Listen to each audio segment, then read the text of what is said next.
Welcome to Codifix, where you learn and enhance your programming experience. In this video, we have shared how ValueError could not convert string to float.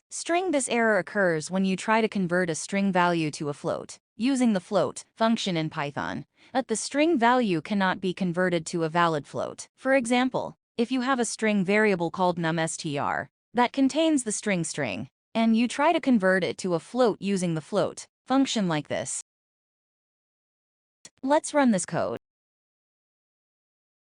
You will get the following error: ValueError could not convert string to float string. This error message indicates that the float function is unable to convert the string to a valid float. To fix this error, you need to make sure that the string variable you are trying to convert to a float contains a valid float value. You can use the try and except statements to catch this error and handle it appropriately in your code. For example,